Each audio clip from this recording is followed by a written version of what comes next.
Estamos todos aqui, no dia 15 de março de 1985, exato dia onde estamos transmitindo ao fim da ditadura do Brasil, com muitas pessoas aqui dando ouvido aos nossos cidadãos que explicarão seu ponto de vista sobre esse momento histórico do vosso país.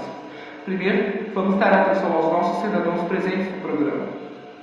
Eu sou uma mãe que perdeu o filho durante o conflito militar. Foi um momento muito difícil para mim, principalmente porque foi algo realmente muito sério e ficou muito mal sabendo que não posso mais ter meus filhos.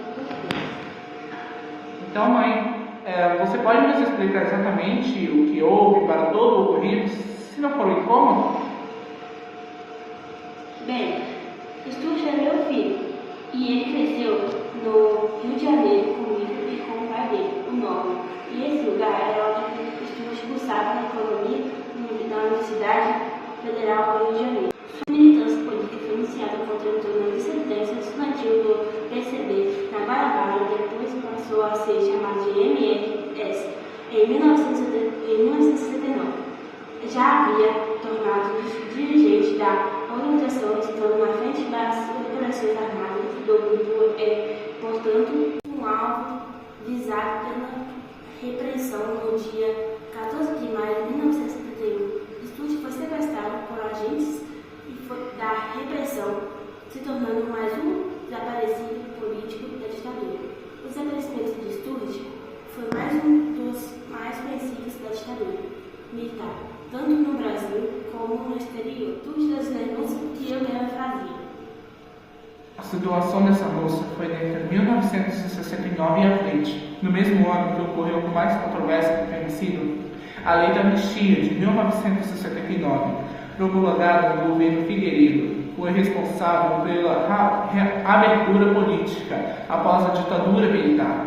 O reaparecimento do país foi marcado pelo retorno dos exilados para suas casas e pelo perdão aos perseguidos.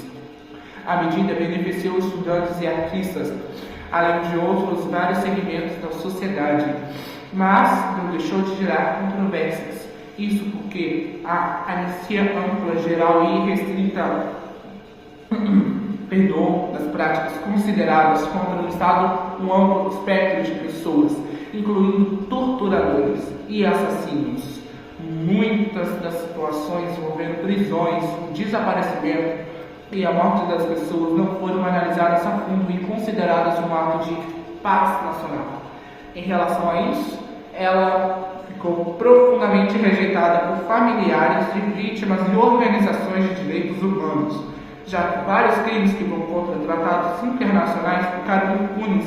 Sem ela, então, não seria possível a reorganização partidária e a volta dos atos políticos. A anistia, a repulsiva lei da ditadura, foi ao mesmo tempo um marco da redemocratização e um símbolo de impunidade, já que blindou agentes do regime de qualquer responsabilização por crimes contra a humanidade, deixando feridas abertas que jamais cicatrizaram completamente. Olha, mãe, você sabe me dizer qual foi o seu ponto de vista sobre tudo isso, incluindo o fim da ditadura no país? Ponto de vista, não consigo ver o fim da ditadura. Esse lugar foi um lugar rude e agressivo, realmente super fora do normal. Meu filho não está. Minha felicidade não está. E sabe de uma coisa? Às vezes eu queria poder estar vivo nesse exato momento, em 1974, para poder te dizer sobre o fim da ditadura. Eu estou morta, fui morta. Bem, no dia 14 de abril de 1976, Zuzu Angel estava voltando para casa no Rio de Janeiro, quando ela sofreu um acidente de carro criminoso, sendo batido fortemente em um túnel. Apesar de boa parte da população chamar de acidente, todas as evidências apontam que foi um atentado planejado pelos militares. Bem, o motivo do ocorrido? Zuzu não parava de denunciar a prisão, tortura e assassinato do filho Stuart Angel, militante contra a ditadura. Ela usava a fama internacional como estilista para expor o regime fora do Brasil, inclusive em desfiles dos Estados Unidos. Tinha contatos com jornalistas e políticos estrangeiros e incomodava muitos militares. Chegou a mandar cartas a autoridades denunciando nomes e lugares onde presos eram torturados. Para eles, ela era uma ameaça viva à narrativa de que tudo estava bem no Brasil.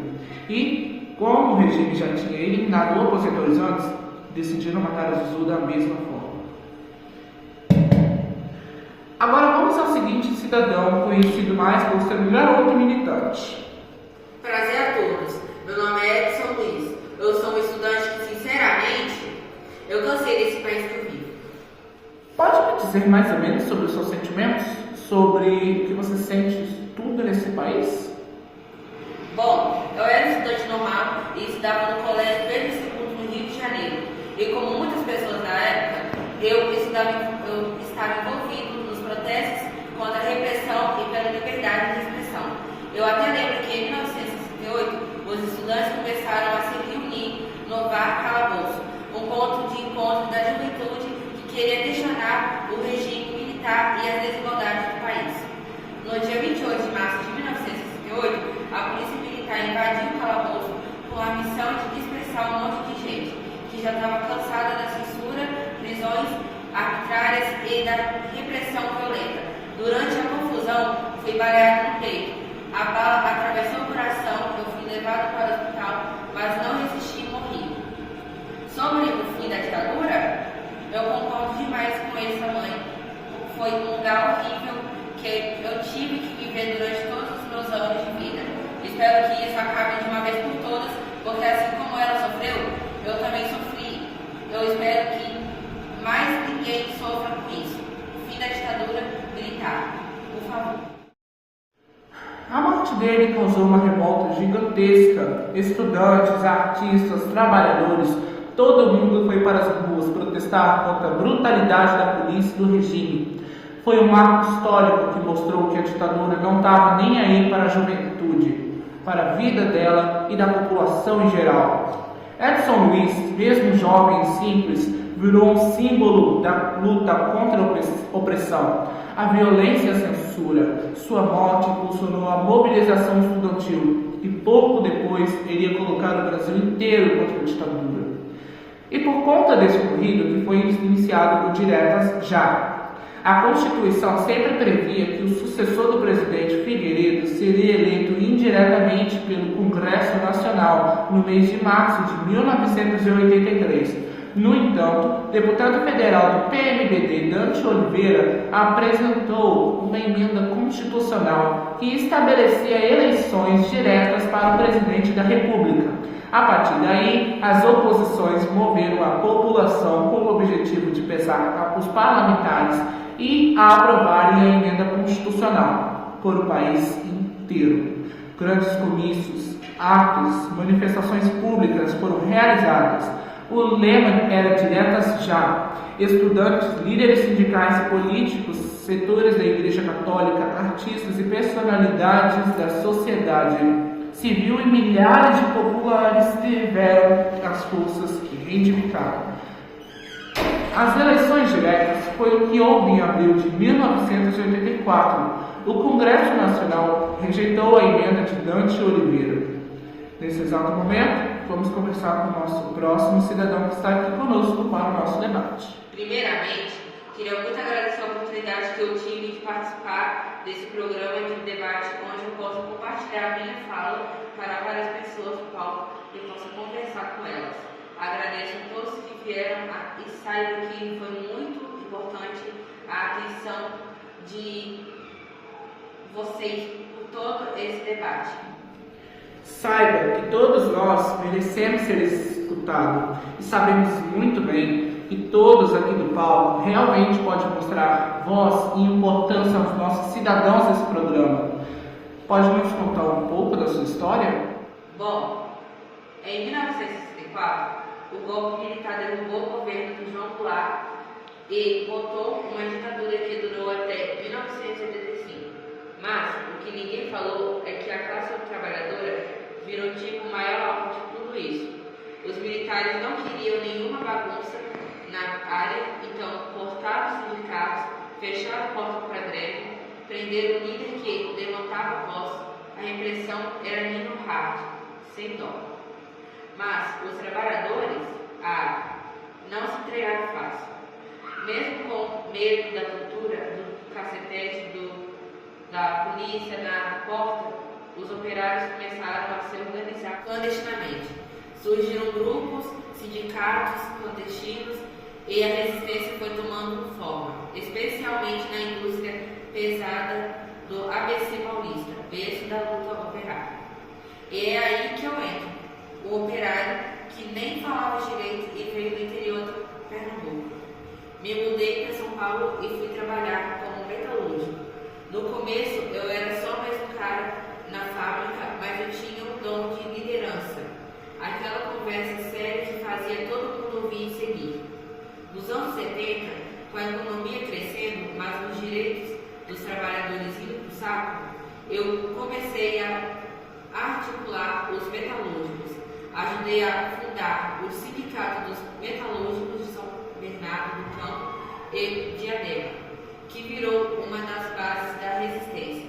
O governo até tentou calar, mandou polícia, perseguiu, mas continuei firme, organizando greves. Entre 1978 e 1980, as greves do ABC foram o impacto que a ditadura não esperava.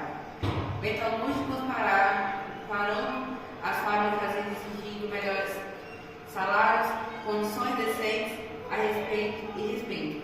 E eu estava na linha da frente, falando nas assembleias, negociando com o patrão, dando voz para quem estava cansado de apanhar calado. Essas greves foram proibidas, os militares reagiram com tudo, prisão, violência, medo na cara do povo, mas eu e outros operários seguraram a bronca. E as paralisações começaram a virar símbolo de resistência nacional. O movimento ganhou apoio da população e até da imprensa, que não estava completamente comprada com o regime. O movimento operário e as greves do ABC ajudaram a enfraquecer a ditadura, abriram espaço para a nova república e fortaleceram a luta por democracia. Eu, que comecei como líder sindical, acabei me tornando a principal figura da esquerda no Brasil. Eu criei o PT em 1980 e anos depois virei presidente da República. Sem esse movimento, eu que falava a língua do povo, o Brasil provavelmente não teria saído daquela escuridão tão rápido. Essa história é realmente um grande fato histórico do Brasil. E pensar que você está aqui, Lula, conversando conosco sobre como tudo isso ocorreu, sendo apenas um operário que tem seus sonhos. Você, Luiz Inácio da Silva, qual é o seu ponto de vista sobre o fim da ditadura militar no Brasil? Olha, o fim da ditadura não era só trocar chefia, era abrir espaço para a participação popular real. Sindicatos fortes, direitos garantidos, voto livre e acabar com isso de governo mandando e o povo sofrendo calado. Eu via a redemocratização como uma luta de décadas de trabalhadores e dos movimentos sociais, tipo uma vitória conquistada na força. Eu não queria só que os militares saíssem do poder, mas que o Brasil mudasse de verdade, com justiça social, combate à pobreza e dando voz para quem sempre foi ignorado. Por isso, quando a ditadura começou a enfraquecer, eu não quis negociar em cima do muro e correr para que o processo fosse rápido, transparente e sem retranca. Um dos grandes acontecimentos que envolve o caso onde vários operários sofriam foi o caso da reforma partidária. Com o crescimento dos movimentos de oposição à ditadura, Figueiredo avaliou corretamente que a manutenção do bipartidarismo ocorreria um desgaste ainda maior das bases de sustentação política do regime. Na conjuntura da redemocratização, era esperada uma polarização política cada vez acentuada em favor do movimento democrático brasileiro, MBD, a partir da oposição legal contra o Partido Governista. A Aliança Nacional Renovadora, ARENA, com o objetivo de colocar uma divisão no bloco oposicionista, Figueiredo forçou uma reforma partidária. A ARENA e a MBD foram extintas. Os políticos governistas criaram um novo partido democrático. Agora, vamos para o nosso intervalo enquanto os comerciais passam. Boa tarde.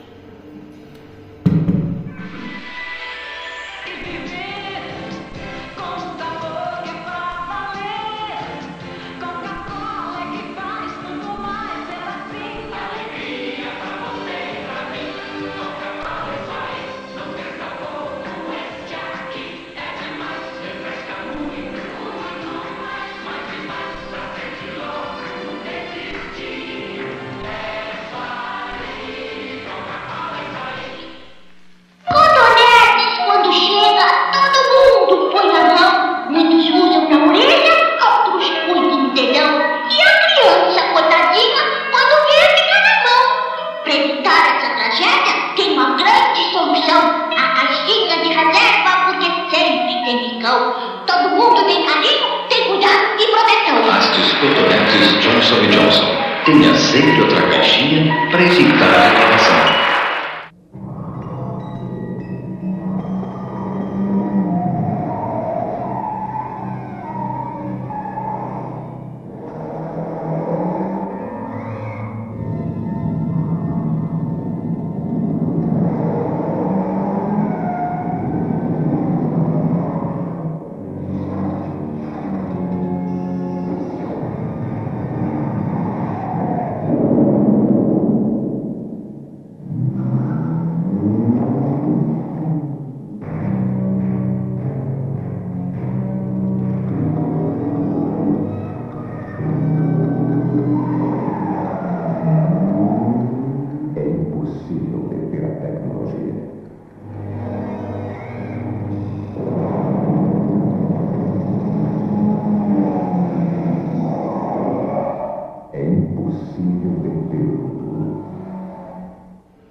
Voltamos com o nosso programa de debate sobre o fim da ditadura militar. E agora, nós estamos aqui com o nosso próximo e último cidadão, que vai falar sobre esse assunto mais falado por todo o Brasil.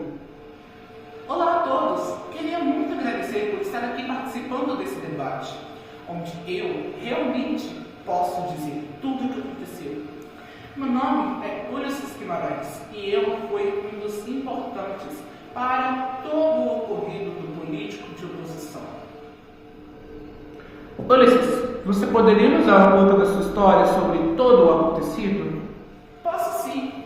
O regime começou em 1964 com um golpe que derrubou o presidente João Goulart e instaurou uma ditadura que durou até 1985.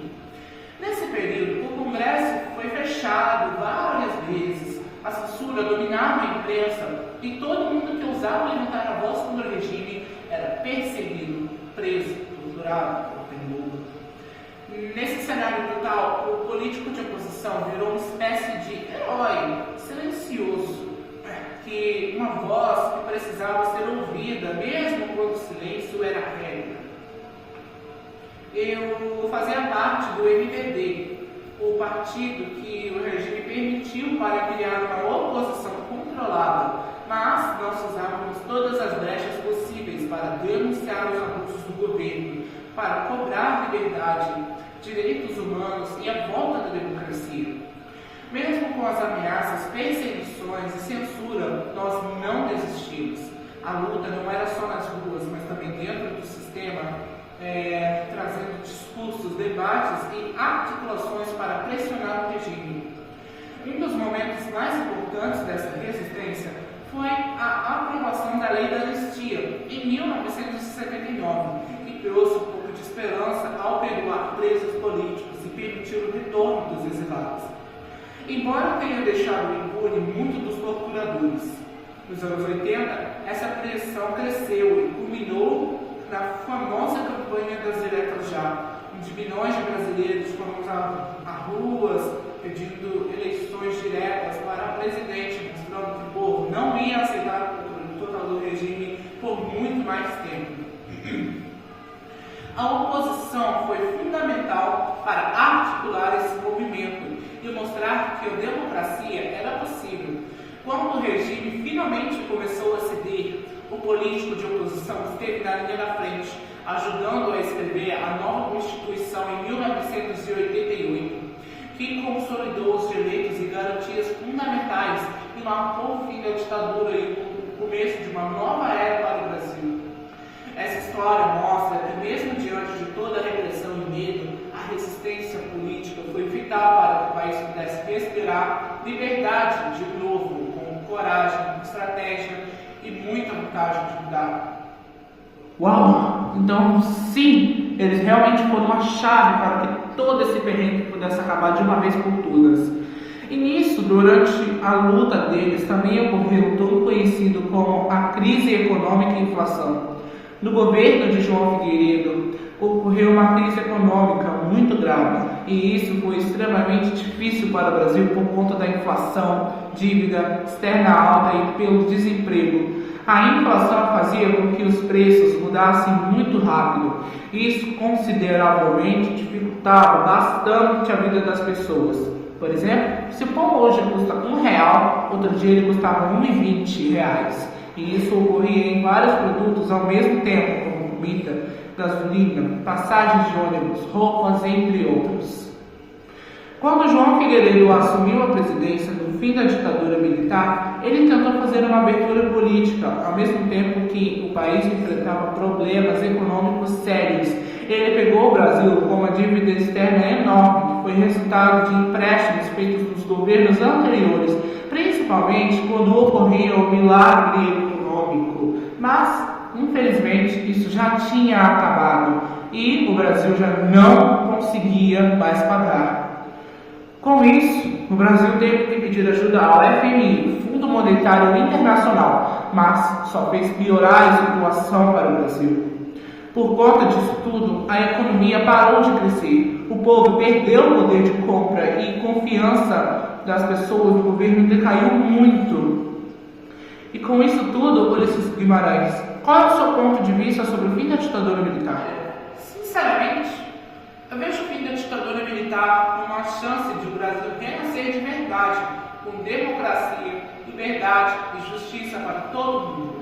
Nada de promessas não cumpridas ou concessão fajuta. Eu não queria só o fim do regime autoritário, mas a construção de um país onde o povo tivesse voz ativa, direto de escolher seus direitos, muito mal, direito de escolher seus governantes e garantias de direitos fundamentais.